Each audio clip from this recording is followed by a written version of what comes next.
Hello everyone. तो चलिए आज की वीडियो में हम बात कर लेते हैं MU BSc expected cut off की। साथ साथ पेपर को एनालिसिस भी करेंगे और डिफरेंट फैक्टर्स देखेंगे जो कि कट ऑफ को इम्पैक्ट करते हैं डायरेक्टली या इनडायरेक्टली। और साथ ही साथ सारे सब्जेक्ट को लेकर के हम कट ऑफ बताएंगे आपको कि मैथ्स में क्या रहने वाली है एक्सपेक्टेड कट ऑफ, और फिजिक्स में या केमिस्ट्री में क्या रहने वाली है, जियोलॉजी बॉटनी में क्या रहने वाली है, स्टैटिस्टिक्स वगैरह में क्या रहने वाली है। तो कोई बच्चा जिसका स्कोर किसी रीजन से कम रह गया है वो बिल्कुल भी डिप्रेस ना हो। हमारी इस वीडियो को सुनने के बाद उसको काफ़ी हद तक कॉन्फिडेंस आ जाएगा कि उसका एडमिशन अब कैसे होने वाला है। वेट लिस्टिंग वालों की भी हम बात करेंगे, डिटेल में बात करेंगे वेट लिस्टिंग वालों को क्या करना है अगर रैंक बहुत कम है, वेटिंग में नंबर बहुत नीचे पहुंच गया है 1200 1300 1500, तब उनको क्या करना चाहिए और कैसे एडमिशन मिलेगा। तो बिल्कुल भी डिप्रेस ना हो। अगर आप पहले ही हमारे टच में आ गए होते तो इवन आप आज कहीं बेहतर पोजीशन में होते। बिल्कुल भी डिप्रेशन होता ही नहीं कहीं भी शुरू से लेकर आखिर तक। बट अब चूँकि देर से आए हैं बट आ गए हैं तो अब आपको आगे डिप्रेशन नहीं होगा। चलिए शुरू करते हैं। तो यहाँ पे देखिए कई सब्जेक्ट का एडमिशन टेस्ट एक साथ होता है जामिया एमयू के अंदर, और यहाँ पे कौन सा सब्जेक्ट कितने नंबर में मिलेगा ये कट ऑफ पर डिपेंड करता है। तो जो भी टॉप सब्जेक्ट्स हैं जिनको आप कह सकते हैं, वैसे तो सारे सब्जेक्ट एक जैसे होते हैं एज टीचर मैं यही कहूँगा कि अपने सब्जेक्ट अपने इंटरेस्ट पर डिपेंड करता है कि सब्जेक्ट कैसा है। बहरहाल कोई भी सब्जेक्ट अच्छा या बुरा नहीं होता, चाहे वो आर्ट का हो चाहे वो साइंस का हो, और साइंस वाले सब्जेक्ट तो बहुत अच्छे माने जाते हैं अगर आप रोजगार पॉइंट ऑफ व्यू से देखें तो। चलिए तो सबसे पहले हम बात कर लेते हैं टॉप सब्जेक्ट्स की, जो कि मेरिट में टॉप बने रहते हैं और अच्छे नंबर लाने वाले स्टूडेंट्स ही उसमें एडमिशन पा पाते हैं, जिनमें फिजिक्स है, आपका केमिस्ट्री है, जियोलॉजी है, बॉटनी है, मैथमेटिक्स है। इवन मैथमेटिक्स जियोलॉजी बॉटनी से ही पता आता है, लेकिन फिजिक्स केमिस्ट्री जनरली ये देखा जाता है कि सबसे ऊपर रहने वाले सब्जेक्ट्स में होता है। यहाँ पे सारे सब्जेक्ट्स में जो है ऑनर्स की डिग्री मिलती है। इसके अलावा स्टैटिस्टिक्स और कई सब्जेक्ट हैं जो कि अच्छे हैं, लेकिन ये कि वहाँ पे डिमांड कंपेरेटिवली कम रहती है और बच्चों को वहाँ और भी आसानी से एडमिशन मिल सकता है। तो देखिए सबसे पहले हम बात कर लेते हैं फिजिक्स और केमिस्ट्री की। यहाँ पे दो कैटेगरी होती है मेन, जो कि एक एक्सटर्नल होती है दूसरी इंटरनल होती है। आप अच्छे से जानते होंगे क्या एक्सटर्नल होता है क्या इंटरनल होता है। फिर भी अगर किसी को नहीं आता तो कमेंट करके पूछ सकता है, हम नेक्स्ट वीडियो में उसको क्लैरिफाई करने की कोशिश करेंगे। दूसरी जो कैटेगरी होती है वो होती है बॉयज़ गर्ल्स की। अगेन बॉयज़ में मेरिट ऊपर होती है कंपेरेटिवली ज़्यादातर कोर्सेज में, और गर्ल्स में कम होती है। कहीं कहीं एक्सटर्नल भी देखने में मिलता है। और ऐसे ही इंटरनल और एक्सटर्नल की केस में होता है। अगर कैंडिडेट इंटरनल है, बच्चा इंटरनल है, तो उसको काफ़ी आसानी से एडमिशन मिल जाता है, बट एक्सटर्नल है तो उसको काफ़ी टफ कॉम्पिटिशन फेस करना पड़ता है। तो हम बात कर रहे थे सबसे पहले फिजिक्स और केमिस्ट्री की। तो फिजिक्स और केमिस्ट्री में जो देखा गया है जनरली, तो यहाँ पे जो आपको एडमिशन बच्चों को होता है खासतौर पर लड़कों का, और वो भी एक्सटर्नल लड़कों का, वो 50+ पे होता है। कितना? 50+। तो आप नोट कर सकते हैं इन फैक्टर्स को कि अगर आपके 50+ मार्क्स हैं तो एक चीज़ तो कंफर्म हो गई कि आपका सब्जेक्ट भी रिजर्व हो गया ऑलमोस्ट, और आपका एडमिशन भी सीट भी रिजर्व हो गई। ओके, इन दोनों सब्जेक्ट के लिए काफ़ी हाई जाती है मेरिट। अगर हम गर्ल्स की बात करें वो भी एक्सटर्नल की, तो मेरिट यहाँ पे कंपेरेटिवली कम होती है। और कितनी कम होती है? अप्रोक्सीमेटली 35 36 के आसपास। यहाँ पे अगर आपके मार्क्स प्लस में है तब समझिए कि आपका एडमिशन यहाँ पे होने जा रहा है। ओके, अगर हम इंटरनल की बात करें तो बॉयज़ में देखिए यहाँ पे ऑलमोस्ट 35 के आसपास अगर आपका है तो यहाँ पर पक्का आपको एडमिशन मिलने के पूरे चांसेस हो जाते हैं। अगर हम बात करें गर्ल्स की, वो भी इंटरनल, तो यहाँ पे मेरिट काफ़ी और भी कम हो जाती है। ये तकरीबन तकरीबन 25 के आसपास तक भी जाती हुई देखी गई। हालांकि कहीं पे भी MU official cut off declare नहीं करता है, इसलिए सिर्फ अंदाज़ा होता है जो आप जैसे बच्चे हमें लगातार देते रहते हैं। तो जिन बच्चों ने अभी कमेंट नहीं किया वो भी प्लीज़ कमेंट करके बताएं, हमारे टेलीग्राम ग्रुप से जुड़ें, ताकि आपको लगातार सारी इन्फॉर्मेशन ऑन टाइम मिलते रहे और आप उसका पूरा फ़ायदा उठाएं। कोई भी इन्फॉर्मेशन अगर मिस होती है तो आपके लिए दिक्कत हो जाती है और हमें भी उससे प्रॉब्लम हो जाती है। कई बच्चों का जीवन साल ही बेकार हो जाता है कि उनको पता ही नहीं चलता फॉर्म कब आए और कब गए। तो इसलिए टेलीग्राम से जरूर जुड़े रहें, चैनल को भी सब्सक्राइब करके रखें ताकि टाइम पे आपको नोटिफिकेशन पहुंचता रहे यूट्यूब की तरफ से भी और हमारी तरफ से भी। ओके, और आपसे कोई भी वीडियो किसी ढंग से मिस ना हो। तो आप समझ सकते हैं गर्ल्स की यहाँ पे काफ़ी कम मेरिट हो जाती है अगर आप इंटरनल कैंडिडेट हैं तो।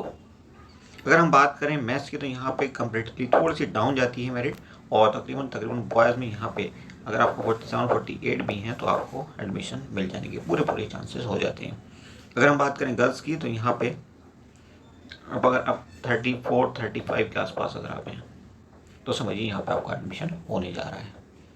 ऐसे अगर इंटरनल कैंडिडेट हैं आप और मैथ्स में एडमिशन चाहते हैं तो आप समझ लीजिए कि बॉयज़ के लिए मैथ्स में तकरीबन इंटरनल कैंडिडेट को 34 35 के आसपास एडमिशन मिल जाएगा। अगर हम गर्ल्स की बात करें तो गर्ल्स को 24 25 तक एडमिशन मिलने की चांस होते हैं। जस्ट मोमेंट, इसको हम थोड़ा शिफ्ट कर देते हैं। ठीक है, गर्ल्स को यहाँ पे हमने बताया 24 के आसपास अगर आपके मार्क्स हैं तो यहाँ पे इंटरनल गर्ल्स को एडमिशन मिल जाएगा। ओके, वेटिंग लिस्ट वाले घबराना नहीं कि अगर हमारे मार्क्स और कम हो गए और हम वेटिंग में पहुँच गए 1200, 1300, 1500, तो वहाँ पे भी हमने वेटिंग क्लियर होते हुए देखी। लेकिन उसके लिए क्या करना है, बीच में कुछ स्टेप होते हैं जो आपको फॉलो करने होते हैं।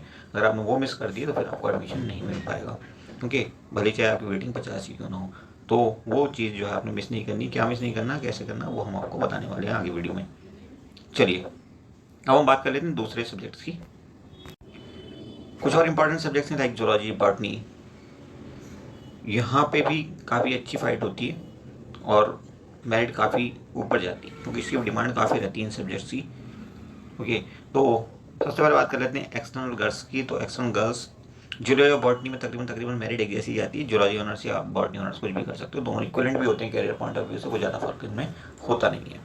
ओके, तो आप ये समझिए कि एक्सटर्नल कैंडिडेट अगर आप हैं और आप चाहते हैं कि आप जूलॉजी या बॉटनी में एडमिशन लें, तो आपको यहाँ पे तकरीबन 40 मार्क्स चाहिए होते हैं। सेम यहाँ पे भी रहेगा ऑलमोस्ट। लेकिन अगर आप गर्ल हैं तो यहाँ पे काफ़ी हद तक मेरिट गिर जाती है, 32-33 तक भी आपका सिलेक्शन होते हुए देखा गया है। एक्सटर्नल कैंडिडेट्स की बात हो रही है ये। अब अगर हम बात करें इंटरनल है अगर आप, तब यहाँ क्या फ़र्क पड़ने वाला है, तो देखिए इंटरनल के लिए यहाँ पे मेरिट काफ़ी नीचे चली जाती है और हम बात कर सकते हैं कि बॉयज़ 30+ में भी एडमिशन पा जाते हैं यहाँ पे 30+ में। और गर्ल्स की अगर हम बात करें तो यहाँ पर 27-28 तक खूब एडमिशन होते हुए दिखे गए हैं। सेम यहाँ पर रहेगा।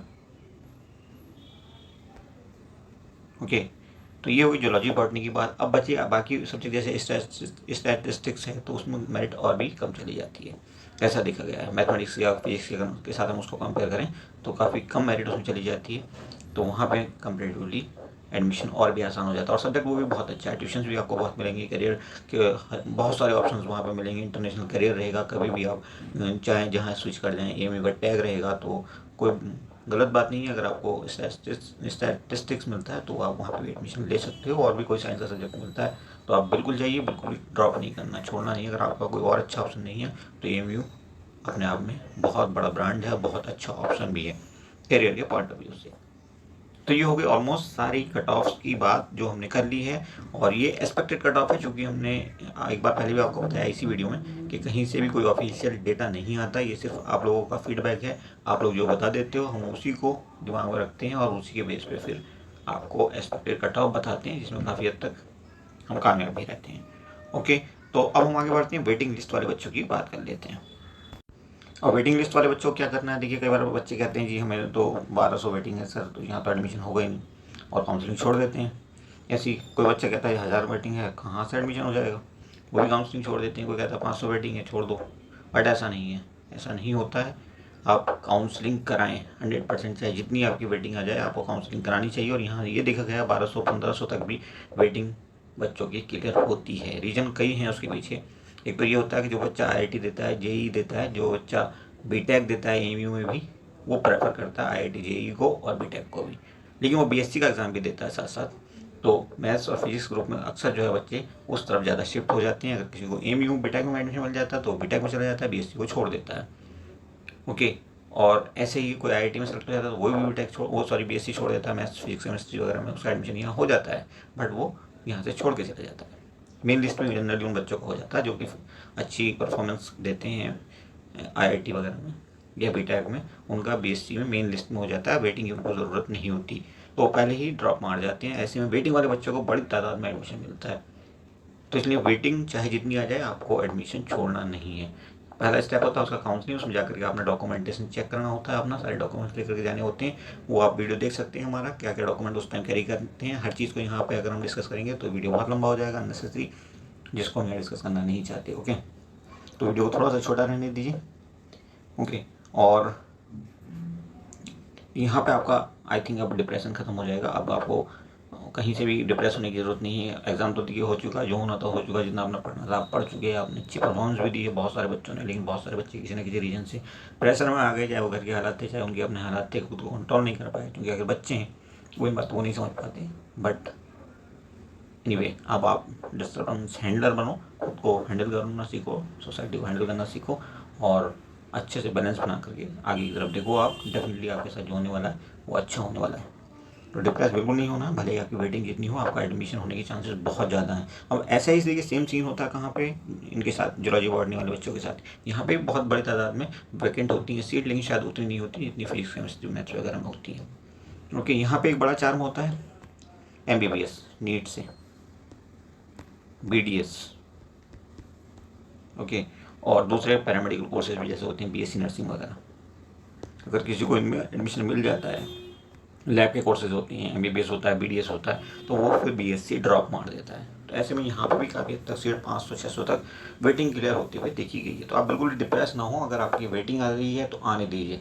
अगर आप और थोड़ा पहले वीडियो हमारा देख लेते मोटिवेशनल कोई, तो आपको हम वेटिंग की नौबत ही नहीं आने देते। बट अब जो भी होना था वो हो चुका है, पुरानी बातों को दोहराने से कोई फ़ायदा नहीं है। ठीक है, अब आप बिल्कुल टेंशन फ्री रहिए, एडमिशन इंशाल्लाह आपका होगा और होगा, भले ही चाहे आप किसी भी कैटेगरी हो, इंटरनल हो, एक्सटर्नल हो, बॉयज़ हो, गर्ल्स हो, वट एवर। ओके, तो इस वीडियो को जितना हो सकता है शेयर करना, चैनल को सब्सक्राइब करके देखना, ताकि मैक्सिमम बच्चों को फ़ायदा हो सके। Thank you for watching, see you soon.